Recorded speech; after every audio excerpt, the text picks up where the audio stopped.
Magandang araw mga kaibigan.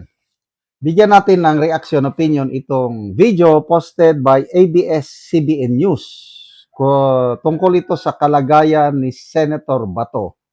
Kasi nagkaputukan na sa Senado kagabi at ang bali-balita may nasakta, nasawi daw.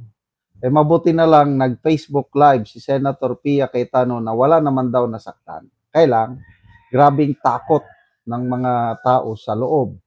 So ito, magandang balita itong pinost ng ABS-CBN dahil alive and kicking si Senator Bato. Basahin ko lang muna yung caption na bago yung video. Senator Bato de la Rosa remains inside the Senate following the shooting incident that occurred Wednesday night. In a video uploaded online at 11:13 p.m., he was seen shaking hands with a police officer before allegedly proceeding to the office of the Senate President Alan Peter Cayetano. Ito, ang ganda yung ang ngiti niya, nakikipagkamayan siya sa police officer. And to me, that's good news. He's safe inside. May mga pulis sa loob. Okay? Yun o. Mga pulis yan. No.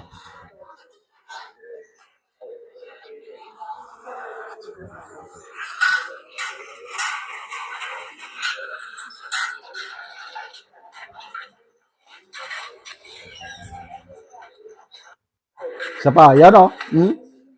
Parang kakilala niya eh.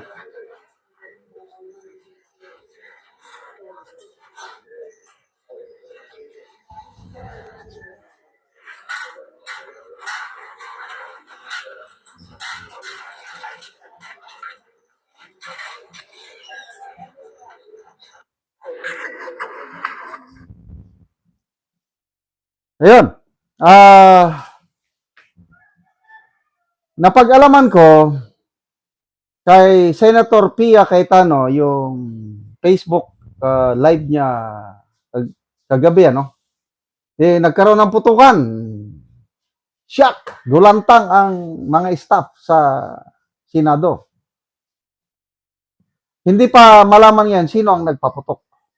Dinideny ng NBI na hindi daw mga NBI agents ang nagpaputok.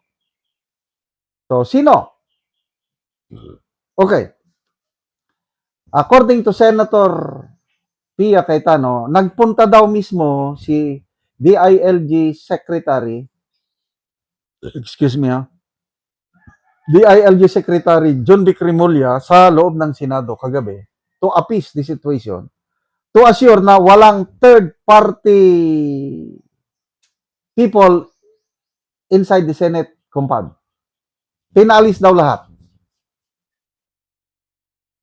So, ang nandun lang sa loob, Senate personnel lang, lalo na yung mga tauhan ng Office of the Sergeant at Arms. So, ang nakikita ko dito, I hope I am correct in saying this one now. Si John Vic Remulla, parang ayaw niyang magkagulo. May statement siya kasi na dapat yung ICC warrant of arrest dadaan sa proseso, sabi niya. Ayokong i-enforce yan dahil walang effect sa ating bansa ang ICC warrant of arrest. We have withdrawn from ICC 9 years ago. So, ang naintindihan ko sa statement ni Secretary Remulla, ang due process na sinasabi niya is idadaan muna sa mga korte, Philippine courts natin yung ICC warrant of arrest, and let our Philippine courts, Philippine judge to decide kung arestuin o hindi si Bato. So with that, walang magkakagulo. Dahil yun naman ang guideline set by Supreme Court. Si Bato naman, nagsabi siya na he is willing to face all the consequences.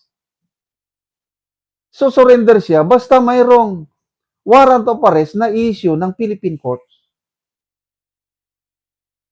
Parang, kaya medyo nagkakagulo dahil may gustong mag-shortcut. Gusto nila Katulad nung kay Tatay Digong na diretso kunin and ilipad. May narinig akong napanood ko na video ni Attorney Edward Chico, isang magaling na abogado. In-explain niya na, oy, si Auntie Claire, sabi niya, sinasabi niya, yung Republic Act 8951, something like that, na based from that law, pwede na daw arestuhin diretso si Bato at idiretso sa The Hague. It's not that way, sabi naman ni Attorney Chico. Kasi yung word na ginamit daw doon, it may. Oh, it's not compulsory yung may. Pwede na, it may surrender, may. Hindi, kasi kung may, pwedeng ibigay, i-surrender, pwedeng hindi. Eh, ang Korte Suprema na, bago lang yung promulgation na ang extradition or rendition, yung mga bagay na ganyan, ay hindi trabaho ng executive. Trabaho yan ng court, judiciary, at nagsalita na sila na dadaan muna sa mga korte. At yun din ang sinasabi ng Rome Statute, I think Article 59 ba yun? Sinasabi na kung mayroon ng warrant of arrest na natanggap ng party ng state, kagaya ng Pilipinas, idaan muna nila sa local court. Nasanay kasi sila, yung kay Tatay Digong, akala nila magagawa nila ng ganun-ganun na lamang. Kaya to me, tamang ginagawa ng Senado, tamang ginagawa ni Senator Bato na i-exhaust niya muna lahat ang legal remedies. So, sana hindi na maulit yung putukan kagabi. Sino ba ang nag-order noon? Sino-sino yung nagpaputok? Hindi natin malalaman. Nakakaya na po tayo sa buong mundo dahil balitang-balita yan sa buong mundo. May napanood ako kanina na foreign TV. Yun ang pinag-uusapan. Putukan sa loob ng Senado dahil ang isang sitting senador wanted by ICC ay lumaban at nagkakaputukan na. Ano ba yan? Salamat mga kaibigan sa inyong pagsubaybay sa channel na ito. Nakakatulong kayo ng malaki sa tribong talandig ng Bukidnon dahil ang income natin sa channel na ito is pantulong po sa tribo. Namimigay tayo ng libreng yero at pako para makapagpatayo sila ng mas maayos na tirahan. Panoorin nyo ang video na ito. Muna ni sila ang natagaan og yero. So muna ni ang gihatag sila nga yero. Salamat kayo salamat kayo sa Ginoo sa nahatagan nami og sen makaatop na gyud me. Muna ni sila. Salamat pud kayo sa naghatag. Muna ni ang nahatag sa ila nga yero. So mag-atop na ni sila karon. Yan ani pa video sa utapon sa rantang. Yan ni sila una po.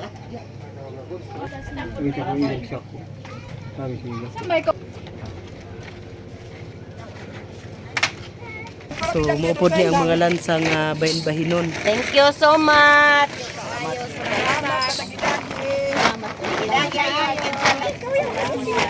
Salamat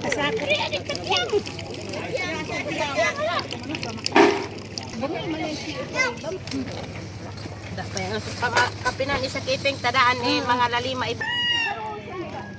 patigsoon. Og karon muna ni ang atop sa natagaan namo karon og yero. So dagko na gyud og buslot.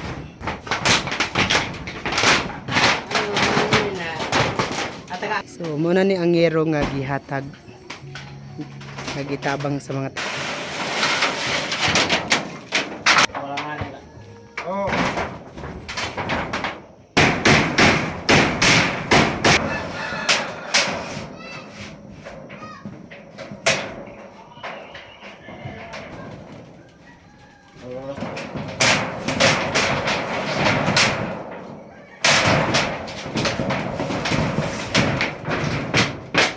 ug karon humanagid sa pag-atop ang among ginatabang nga yero. So maayo na gid nga tan-aw. Salamat kaayo. Pasalamatan ako ang labaw ang Ginoo og samot na gyud ang naghatag ani. Salamat gyud kaayo. Thank you. Salamat.